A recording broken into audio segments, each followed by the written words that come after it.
Bonjour à tous, bienvenue pour ce jour 4 de nos sessions Inspire, pour cette session de clôture qui vient terminer une semaine intense. Je suis Agnès Vandeval, je dirige la division partenaires et start-up chez Microsoft et j'ai le plaisir d'être accompagnée pour cette dernière session de Carlo Purasanta, président de Microsoft France. Bonjour Carlo. Bonjour Agnès, bonjour à toutes et à tous. Merci, nous avons fait la session d'ouverture ensemble lundi, maintenant nous sommes jeudi et je suis ravie que vous soyez toujours aussi nombreux à nous suivre. Vous êtes plus de 2500 tout au cours de cette semaine à avoir été avec nous pour ces temps forts et je vous propose tout de suite une vidéo pour revoir cette semaine.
Donc plus que jamais, vous tous, notre écosystème de partenaires, vous avez été au cœur de notre stratégie et de toutes nos annonces.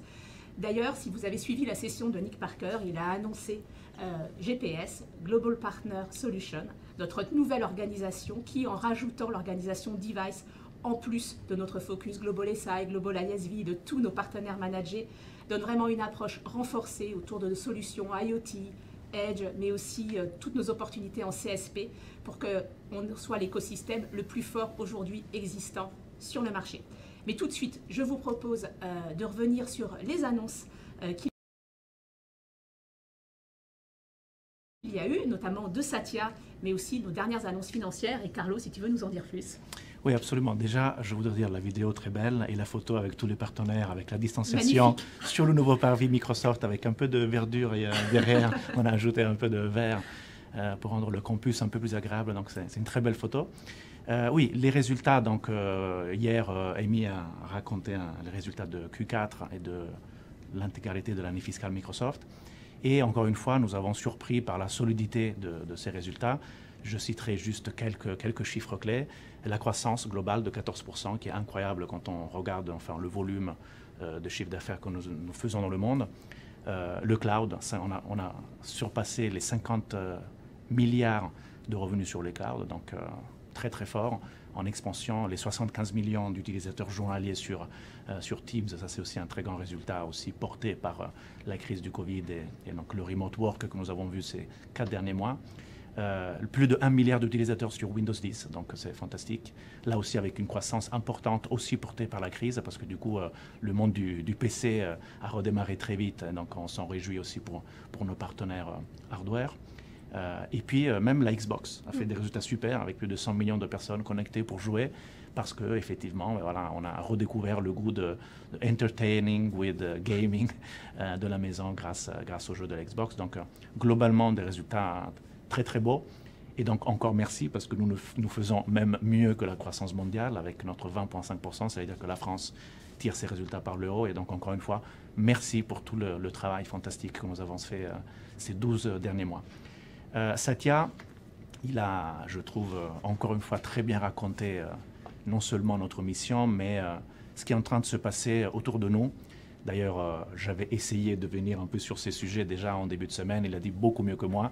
En gros, il a fait une analyse de voilà, qu'est-ce qui s'est passé avec cette crise inédite et qu'est-ce que ça engendre dans le comportement des consommateurs, des citizens et des entreprises. Et donc Tech Intensity qui a été au centre de la stratégie Microsoft, c'est-à-dire nous sommes là pour permettre à chaque entreprise, à chaque organisation de se transformer dans un monde où l'intensité technologique augmente sans cesse, même accélère. Et on a vu que la crise du Covid-19 n'a fait que mettre à la lumière cette nécessité d'intensité technologique. On a très bien vu, et Satya l'a redit, que les entreprises qui étaient prêtes, elles arrivent à avoir une business continuity, donc une continuité des opérations plus facile, plus simple à mettre en œuvre. Les travailleurs peuvent travailler de n'importe où, ils peuvent suivre leur business, ils peuvent faire leurs analyses, leurs forecasts, ils peuvent même regarder leur supply chain et leur ligne de manufacturing à partir de la maison, ils peuvent contrôler ce qui se passe, la production ne s'arrête pas. Voilà, ça c'est le monde idéal d'une entreprise qui a déjà fait sa révolution. Et puis il y en a d'autres qui ont dû, qui avaient peut-être fait quelque chose de partiel, et ils ont dû accélérer, et ils l'ont fait souvent avec nous. Et puis il y en a plein d'autres qui ne l'ont pas encore fait. Et nous, on est là avec un portefeuille inégalé de 3 clouds pour permettre à chaque organisation, petite ou grande, de transformer tous les processus. Donc c'est ça la promesse de Microsoft. Mais très important, ce n'est pas seulement une promesse technologique. C'est ça qui est fondamental dans le discours de Satya et de ce que nous faisons et nous racontons tous les jours et ce que nous faisons ensemble avec vous. C'est le how, c'est le comment on va sur le marché. Le portefeuille de Microsoft est important, super. Ça, c'est les outils qu'on peut utiliser pour faire une transformation. Mais comment on le fait?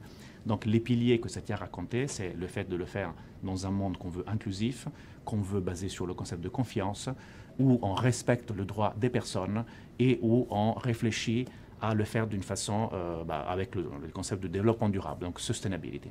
C'est très important.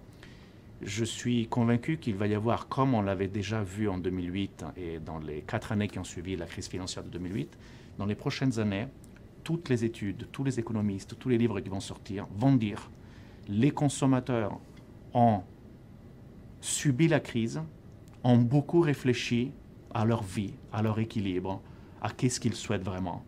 Ils ont modifié donc leur comportement d'achat, c'est-à-dire qu'ils font beaucoup plus attention, ils jugent, ils analysent, ils lisent, ils se renseignent et ils vont se comporter en tant que consommateurs de façon différente dans les 10 prochaines années, avec plus d'attention, plus de finesse dans leur prise de décision. Donc, les entreprises, non seulement doivent créer des nouvelles expériences, de nouveaux produits, des nouvelles solutions, mais quel est le sens de responsabilité qu'ils peuvent mettre en avant pour raconter leur histoire de leurs produits, de leurs services? Quel est leur sens de responsabilité? Quel est leur respect des règles du jeu sur l'environnement et sur l'impact sociétal? Donc on va y revenir à la fin de notre session, mais pour moi ça c'est très important. C'est les valeurs de Microsoft, c'est le monde que nous souhaitons et c'est le monde qu'avec vous, nous voulons construire avec les entreprises et les organisations françaises. Très bien. Et je propose aussi de revenir maintenant sur les priorités qui concernent un peu plus, de manière un peu plus précise, notre écosystème de partenaires. Elles sont au nombre de 4. On en a parlé déjà tout au long de cette semaine et notamment lundi. Donc 4 grandes priorités. Carlo, tu parlais de remote working, bien évidemment.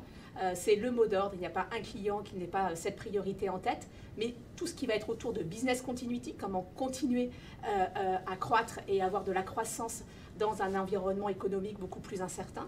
Les solutions de sécurité, encore une fois, nous avons énormément d'attaques aujourd'hui sur le marché worldwide de sécurité. Il est très important de répondre aux attentes de nos clients là-dessus. Et bien entendu, tous les sujets de cloud migration.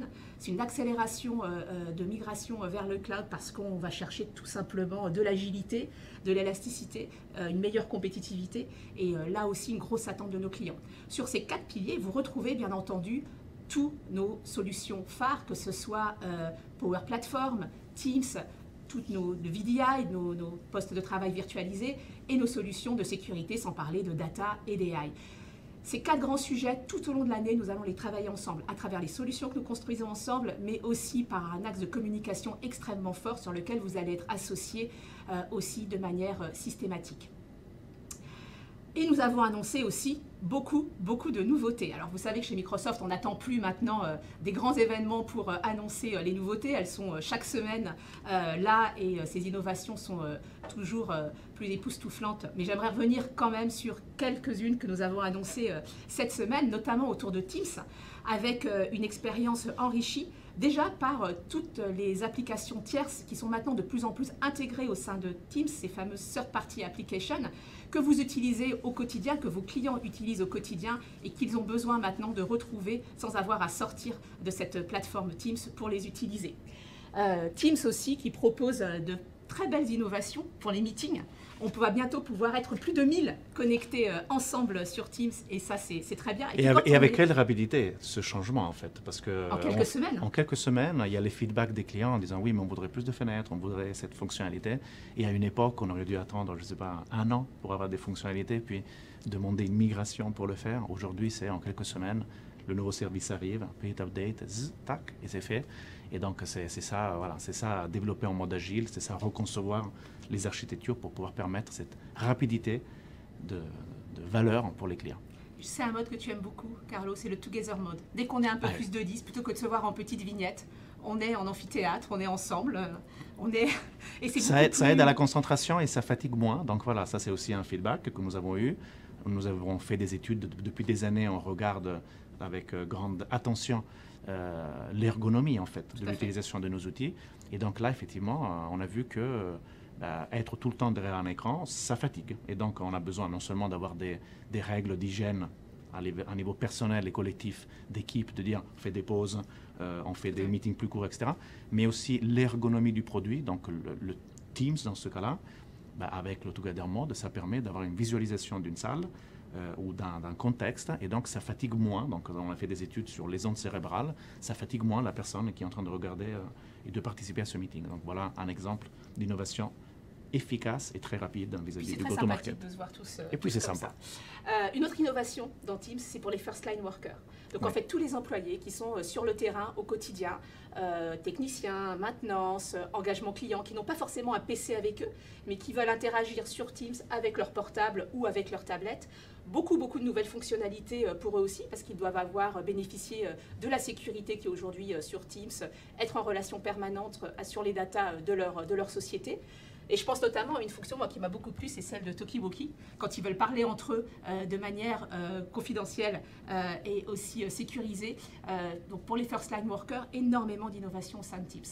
Si je peux là aussi rebondir, parce que j'ai discuté avec quelques clients, notamment ceux qui ont les chantiers, donc de construction. Oui, c'est exactement ça. Et donc en fait, la puissance, c'est Teams first line worker plus Power App. Je vous fais un exemple que j'ai discuté avec quelques clients. On est en période de post-Covid, on l'est toujours, on va l'être à la rentrée, donc on ne sait pas encore ce qui va se passer. Est-ce qu'une entreprise qui fait des chantiers envoie des collaborateurs sur un chantier avec la possibilité que sur le chantier, peut-être les personnes vont être là, les travailleurs sont là, mais le matériel nécessaire pour travailler n'est pas là, pour une question de rupture logistique. Alors voilà le monde physique qu'on peut digitaliser, donc avec juste des capteurs, savoir si le matériel est là ou pas là, et avec des Power Apps, simplement informer à travers Teams le collaborateur s'il doit se rendre au bureau, dans le chantier ou pas, parce qu'en fait, il a de façon temps réel la localisation du matériel dont il a besoin pour travailler. Voilà un exemple tout simple de transformation d'un processus pour les entreprises qui font des chantiers et qui évitent de dispatcher des personnes inutilement. Donc, tout simple. Teams, Power App. Et Power App partout, hein, tout le temps. On peut l'utiliser, magnifique. Deuxième sujet, la sécurité qui est renforcée contre la perte de données. On a annoncé Microsoft Endpoint Data Loss Prevention, qui est maintenant natif sous Windows 10 et aussi dans la dernière version de Edge. Extrêmement important. Je vous invite à venir découvrir ces solutions et à les porter auprès de nos clients. Tu parlais de Power Platform, renforcement de Power Platform aussi dans Teams, Carlo, avec notamment Microsoft Dataflex. Donc Microsoft Dataflex, une base de données relationnelle qui vous permet en fait de mieux gérer toutes vos applications et vos bots sans avoir à sortir de Teams. Ça aussi, c'était une demande, une très grande attente de nos clients. Donc beaucoup d'innovations. Je pourrais en citer encore plein. Une dernière peut-être, Universal Print. Alors, très étonnant. Mais on a annoncé aussi comment nous allons pouvoir équiper mieux les PME dans le cloud grâce à une simplification et une sécurisation de tous vos devices d'impression grâce à Universal Print. Donc voilà, donc toutes ces innovations, il y en aurait encore beaucoup d'autres, ont rythmé cette semaine. Mais je voudrais revenir sur un sujet qui est très important et qui vous intéresse beaucoup, c'est la profitabilité. Parce que des innovations, c'est bien, mais pour gagner combien finalement? Eh bien, je vais vous citer un chiffre qui a été longuement débattu et discuté cette semaine. C'est que pour $1 de cloud Microsoft, vous avez jusqu'à $9 de services associés ou d'applications associées si vous êtes un ISV que vous pouvez construire autour de nos offres. Et c'est ça toute la richesse des innovations Microsoft et la richesse de vous tous que vous apportez avec vos compétences, votre savoir-faire et votre ADN au-delà de nos solutions. Et pour cela aussi, ça va être une grande année, je pense, cette nouvelle fiscale. Une autre grande attente et sur laquelle nous sommes revenus cette semaine, c'est d'avoir une expérience simplifiée.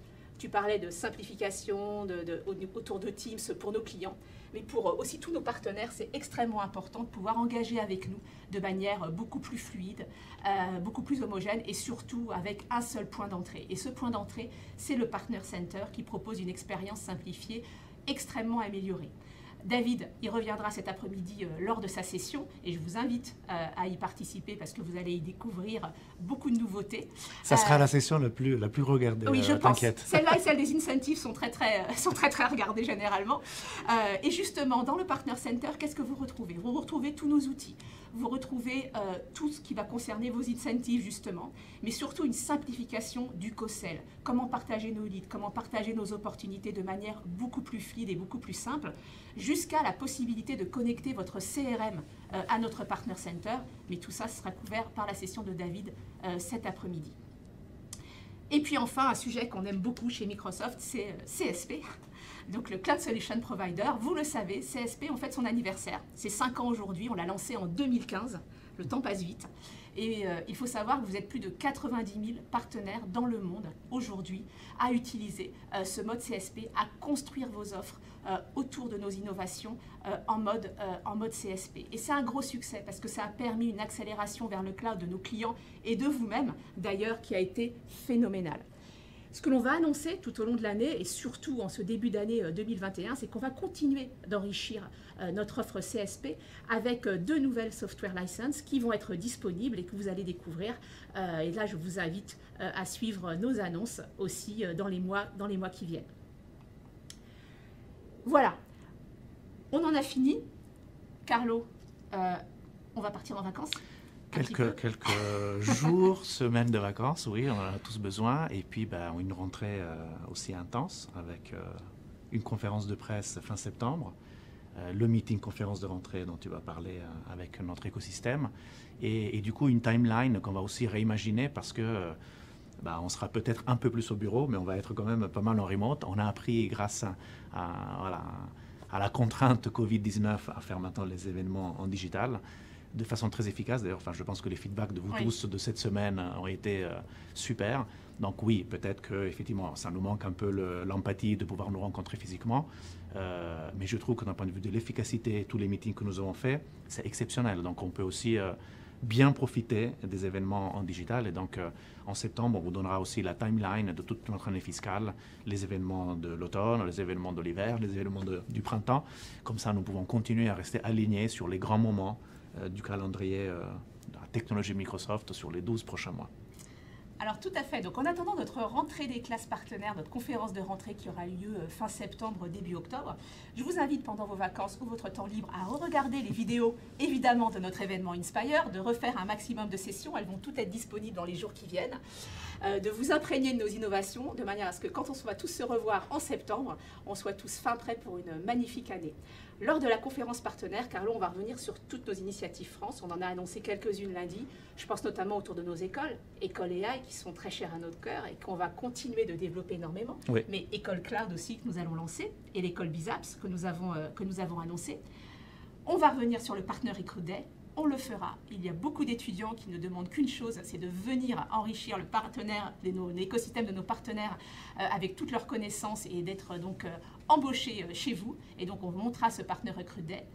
On va mettre en place toutes les initiatives de diversité et de mixité. Et j'ai fait cet appel lundi lors de notre table ronde avec mes 4 superwoman qui m'accompagnaient autour du mentoring, autour de la signature de la charte Jamais sans elle, mais aussi autour des rôles modèles. Nous allons lancer officiellement notre plateforme d'échange partenaire, donc échange de ressources, échange autour de nos solutions avec l'IAMCP. Je remercie encore tous les partenaires de l'IAMCP pour leur soutien de cette initiative.